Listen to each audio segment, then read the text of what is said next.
Hello friends and welcome to this new lesson and new video of the political science class 10th, the electoral process. We will be going to discuss in the chapter about the election procedures and all. So let's start. Election have played a major role in the working of India's democracy. Election and representation are two very important process in the democracy. आप सभी को पता है कि near about 150 years India were control under the British. British के control में India था, तो 150 सालों तक तो कोई इलेक्शंस और अपने दिल का कोई नेता चुनकर या अपने दिल से कोई सरकार को चुनने का अधिकार अपने इंडियन पीपल के पास तो था नहीं. But in 1947 when we get the freedom, जब हमें 1947 में फ्रीडम मिली, उसके बाद हमारे कॉन्स्टिट्यूशन का वर्क उस दौरान चल रहा था. 1949 में हमारी कॉन्स्टिट्यूशन बनकर कंप्लीट हुई और कॉन्स्टिट्यूशन के हिसाब से हमारा जो राजकारभार था वो 26 जनवरी 1950 से स्टार्ट हुआ. तो जब अब किसकी सरकार रहेगी, कौन इस देश को पूरी तरीके से चलाएगा, इसके लिए इलेक्शंस होने ज़रूरी थे. मतलब लोगों की भावनाओं को समझना ज़रूरी था कि किस पार्टी के हाथ में हमारा भविष्य हम देंगे, कौन हमारे लिए अच्छे डिसीजन ले सकते हैं. इसके लिए इतने सारे, जैसे आप सभी को पता है कि इंडिया दुनिया का सेकंड लार्जेस्ट पॉपुलेटेड कंट्री में इसका नाम लिया जाता है. तो फिर हमको सभी इंडिया के जो 18 ईयर्स या अभी 18 ईयर्स है, उस समय पे 21 ईयर की एज की लिमिट थी. 21 ईयर्स कंप्लीट हो चुके वाले जितने भी मतलब मतदाता हैं, इन ये क्या सोचते हैं, किसको वोट देना चाहते हैं, किस पॉलिटिकल पार्टीज़ की सत्ता होनी चाहिए, ऐसा इनको लगता है. इसके लिए इलेक्शंस बहुत ज़रूरी होते हैं, just like a country like India में. तो इलेक्शन बहुत इंपॉर्टेंट है. इलेक्शन से पता चलता है कि पब्लिक क्या सोच रही है, और ये जब अधिकार लोगों को होता है तभी वो ऐसे पार्टीज़ के नेताओं को चुनकर देती है जो उनके लिए वेलफेयर में कुछ डिसीजन ले, उनके लिए नई नई योजनाएं बनाए और उनको उसका फ़ायदा हो. इसीलिए इलेक्शंस होते हैं. अदरवाइज़ कोई भी सरकार आती थी, अगर पब्लिक को पूछेगी नहीं, अगर इलेक्शंस ना होते तो एक बार कोई भी किसी भी पार्टी की सरकार बन जाएगी और लाइफ टाइम वही रहेगी. ये तो फिर तो राजेशाही हो गई ना. इसलिए एक पीरियड के बाद इंडिया में इलेक्शंस होते हैं, और इलेक्शन इतने इम्पोर्टेंट है क्योंकि हमारे पास तब चॉइस होती है कि हमारा रिप्रेजेंटेशन कौन कर सकता है या हमारे लिए बेहतरीन से बेहतरीन योजनाओं कौन ला सकता है. इसलिए इलेक्शंस बहुत इंपॉर्टेंट है इंडिया में. देखिए, Election have played a major role in the working of India's democracy. Elections and representation are two very important process in the democracy. अब इलेक्शन तो देखिए, उसी के साथ रिप्रेजेंटेशन. अब आपको पता है कि पूरी की पूरी पब्लिक, पूरी जितनी भी पॉपुलेशन इंडिया की, सारे के सारे सरकार में शामिल तो नहीं हो सकते. फिर एक कॉन्स्टिट्यूएंसी से उनका एक प्रतिनिधि चुनकर लोकसभा पर जाता है और वो प्रतिनिधि उस कॉन्स्टिट्यूएंसी के लिए वर्क करता है. वो हो गया हमारा representative. Are the selected through the election, और इसे हम हमारे दिल से चुनते हैं. जो हमें लगता है कि ये कैंडिडेट हमारे लिए कुछ करेगा, उसी को हम लोग वोट देते हैं. Election help to bring a change in a power through the peaceful means. Election एक ऐसा मार्ग है जिससे हम लोग, अगर हमने गलती हो गई, अगर पब्लिक को लगता है कि पहले 5 सालों में हमने जिसको चुन के दिया था वो वर्क नहीं कर रहा है, तो अगले 5 सालों में पब्लिक उनको आईना दिखा देती है कि लास्ट टाइम हमने आपको चुन के दिया था, आपने कुछ भी नहीं किया, हमारे वेलफेयर के लिए कोई डिसीजंस नहीं लिए. इसलिए जब इलेक्शंस आते हैं तो इलेक्शंस में जनता बिना मनमुटाव, बिना मतलब एकदम पीसफुल वे से उनको वोटिंग नहीं करती है, उन नेताओं को, उन पॉलिटिकल पार्टीज़ को. वो हार जाते और अपने आप ही सिस्टम से बाहर हो जाते. तो इसलिए ये बहुत इंपॉर्टेंट होती है elections. Different political parties get opportunity to rule.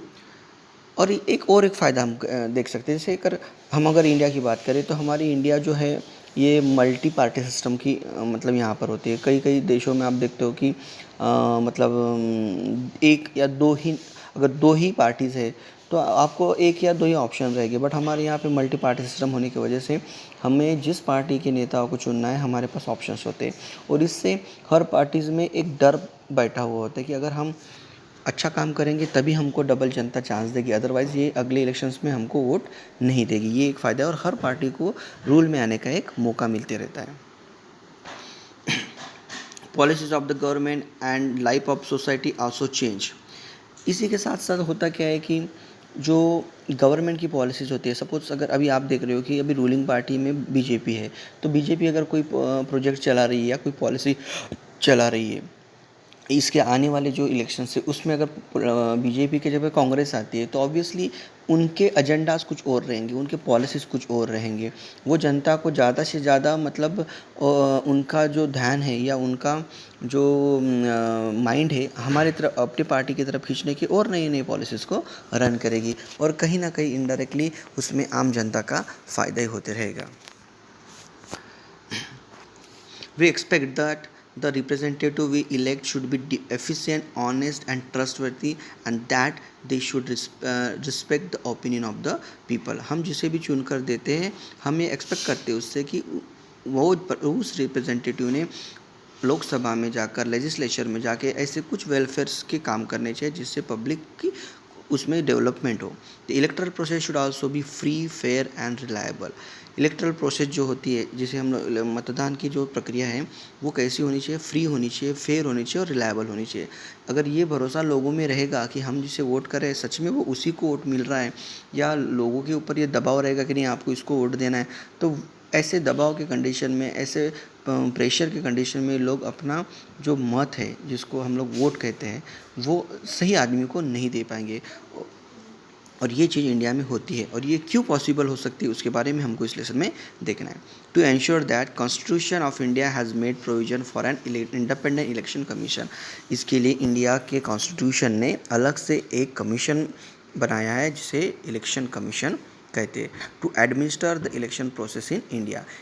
India में जब जब इलेक्शंस होते हैं उस इलेक्शन की पूरी एडमिनिस्ट्रेशन देखने का काम ये इलेक्शन कमीशन करता है। और इस इलेक्शन कमीशन के ऊपर किसी भी तरीके का कोई भी प्रेशर ना पॉलिटिकल पार्टी ला सकती है, ना ही रूलिंग पार्टी इसके ऊपर प्रेशर ला सकती है। ये पूरी तरह से फ्री होते हैं और अच्छे इलेक्शंस लेने के लिए काबिल भी होते हैं और फ्री भी होते हैं। The Election Commission of India and the state election commission conduct all important elections in country। हाँ देखिए, इलेक्शंस के दो इलेक्शंस कमीशन है। एक सेंट्रल का होता है, जैसे लोकसभा का इलेक्शंस अगर होना है तो वो पूरे देश के लिए होता है। इस इलेक्शंस की पूरी जिम्मेदारी हमारे सेंट्रल इलेक्शन कमीशन की होती है। इसके अलावा अगर किसी पर्टिकुलर स्टेट में इलेक्शन हो रहे विधानसभा के या उस जैसे पंचायत राज के, नगर परिषद के, जैसे हम कहते हैं, इन सबको संभालने का जो काम है, इसको एडमिनिस्ट्रेशन करने का काम वहाँ के स्टेट इलेक्शन कमीशन करते हैं। The entire process of election from declaring the date of the election to the declaration of result is carried out under the direction and control of the election commission. Election की date से लेकर तो election के result की date तक का पूरा जो काम होता है, पूरे के पूरे अधिकार, पूरा कंट्रोल जो होता है वो इलेक्शन कमीशन के अंडर में होता है। इस समय पर ना ही कोई पॉलिटिकल पार्टी इसमें हस्तक्षेप कर सकती है। The election process is an inseparable component of the comprehensive democratic process। ये कम्प्लीटली पूरी फ्री है, ये पूरी की पूरी सेपरेबल है। इसके ऊपर किसी भी पार्टीज़ का, किसी भी पॉलिटिकल पार्टीज़ का या रूलिंग पार्टीज़ का किसी भी तरीके का कोई दबाव नहीं होता, ये अपने तरीके से काम कर सकते हैं। तो in this chapter we will understand the structure, function, role of the election commission. सारी चीज़ें, मतलब इलेक्शन कमीशन कब बना, उसके काम क्या होते हैं, उस सारी चीज़ों को हम लोग को डिटेल में इस लेसन में देखना है। Will also discuss the reforms required to be made in the electoral process. Okay, तो देखते हैं सबसे पहले election commission. In India the election commission is central to the process of election. Election के मतलब सेंट्रल, मध्य जिसको हम कहते हैं, उसके बीच में इलेक्शन कमीशन होता है जिसके अंडर में सारे के सारे पावर्स होते हैं।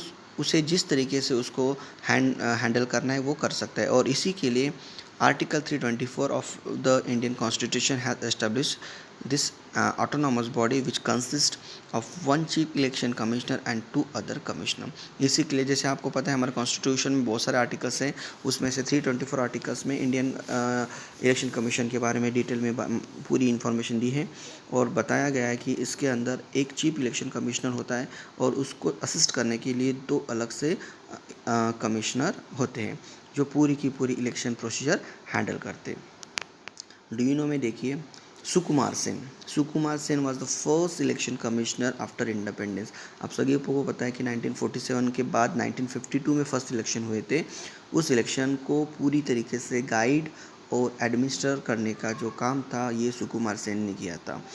इन 1921 Sen was selected for the Indian civil services. जिस तरीके से आज हम लोग IAS कहते हैं, इंडियन एडमिनिस्ट्रेटिव सर्विसेज, उस समय बिफोर द इंडिपेंडेंस 1921 मतलब इंडिपेंडेंस के पहले का पीरियड है, उस समय पर इंडियन सिविल सर्विसेज हुआ करती ICS, और इस परीक्षा को पास होकर सुकुमार सेन ब्रिटिश गवर्नमेंट के समय ही, ब्रिटिश रूल के समय ही इस सर्विस में आ चुके थे। और 1952 में जब इंडिया फ्री हो चुका था और इंडिया के फ्री इंडिया के इलेक्शन हो रहे थे, तो उसकी जो मेन मुख्य जिम्मेदारी जिसे हम कहते हैं वो सुकुमार सेन के हाथों में दी गई थी। He was given the charge of the election commissioner after the election was establish in 1950 में इलेक्शन कमीशन का एस्टेब्लिशमेंट हुआ है हमारा, क्योंकि 1950 में ही हमारा कॉन्स्टिट्यूशन लागू हुआ था।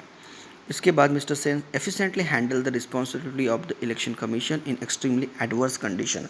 ऐसा इसलिए कहा जा रहा है कि आपको सभी को पता है कि 1952 का दौर मतलब नियर अबाउट यहाँ से 70 साल पहले का दौर अगर हम बात करें, तो उस समय की जो हमारी जनता थी पूरी तरीके से पढ़ी लिखी नहीं थी, ना उनको साइन के बारे में पता था कि किसे वोट करना है। ये बहुत सारे ऐसे बातें थी। ऐसे सारी चीज़ों को ध्यान में रखते हुए उन्होंने पूरा उसको सॉर्ट आउट किया, प्लान बनाया और एक बहुत बेहतरीन तरीके से हमारे पहले जो इलेक्शन से इंडिया में हुए उसको उन्होंने हैंडल किया था। इसके बाद देखते हैं the president appoint the election commissioner. अब इलेक्शनर कमिश्नर को अपॉइंट कौन करता है? तो प्रेसिडेंट करता है। देश का जो राष्ट्रपति होता है वो इलेक्शन कमिश्नर को अपॉइंट करते हैं उसके पोस्ट के लिए। The chief election commissioner can not be removed from his post easily और an account of any political reason. उसको अपॉइंट करने का तो अधिकार प्रेसिडेंट के पास है, मगर वहाँ से उसको रिमूव करने का किसी भी तरीके का राइट हमारे प्रेसिडेंट के पास नहीं होता है। नहीं तो क्या होगा, कोई भी वो अगर उन्होंने नियुक्त किया है तो वो निकाल देंगे। ऐसे कंडीशंस में कोई भी इलेक्शन कमिश्नर अच्छी तरीके से वर्क नहीं कर पाएगा, उसके ऊपर वो क्या रहेगा, एक प्रेशर रहेगा। और आप सभी को पता है कि राष्ट्रपति की भी जो इलेक्शंस होते हैं उसको भी हैंडल करने का काम हमारे इलेक्शन कमिश्नर ही करते। तो ऐसे कंडीशन में उनको वो अपॉइंट तो कर सकते हैं, बट उनको रिमूव करने का बिल्कुल भी अधिकार उनके पास नहीं है। उनको रिमूव करने के लिए बहुत स्ट्रॉन्ग रीज़न होना चाहिए, और उसके लिए रिस्पॉन्सिबल रूलिंग पार्टी हमारे प्रधानमंत्री भी उनको रिमूव नहीं कर सकते। लेजिस्लेचर हमारे सांसद, लोकसभा जिसे हम कहते हैं, वहाँ पर जाकर उस प्रोसीजर से उनको उनके पोस्ट से निकाल सकते हैं। और ये इतना ईजी नहीं होता है, और इस वजह से वो एकदम फ्री माइंड काम कर सकते हैं। This is necessary so as to preserve the independence of election commission. There is a separate provision made for the expense of the election commission. देखिए, इलेक्शंस अगर आते हैं तो ऑब्वियसली बहुत सारा खर्चा भी आता है, और इसके लिए गवर्नमेंट इलेक्शंस कमीशन को अलग से प्रोविज़न बना के उनको अलग से फंड इकट्ठा करके देती है, जिससे वो उनकी इलेक्शंस के पूरे काम कर सके। The election commission does not have a separate staff. Government officers, teachers and the other employees help the election commissioner to execute the process of election. देखिए, इलेक्शन कमिश्नर के पास खुद का बहुत बड़ा स्टाफ नहीं होता है। आप सभी को पता है कि अगर सेंट्रल के जब लोकसभा के इलेक्शंस होते हैं तो बहुत ज़्यादा मैन पावर की उनको ज़रूरत पड़ती है, और ऐसे कंडीशन में इलेक्शन कमिश्नर के पास इतना स्टाफ तो नहीं होता है। तो उस समय पर देश की अलग अलग हिस्सों से टीचर्स हो गए, या रेवेन्यू डिपार्टमेंट के ऑफिसर हो गए, पुलिस डिपार्टमेंट के ऑफिसर्स हो गए, ये सारे लोगों की हेल्प ये इलेक्शन कमिश्नर ले सकते, उनको ऑर्डर दे सकते। अगर किसी स्टेट में इलेक्शंस हो रहे तो वहाँ पर अलग स्टेट से ऑफिसर्स भेजते, वहाँ के स्टेट के ऑफिसर किसी और स्टेट में भेजकर इस तरीके से अल्टरनेट करके पूरे किसी भी डिपार्टमेंट के स्टाफ को वो साथ में लेकर हम ये इलेक्शन की पूरी प्रोसीजर वो कंप्लीट करते हैं। अब हमें देखना है function of the election commission, but we will discuss about the function of the election commissioner in the next video. Till then, bye bye.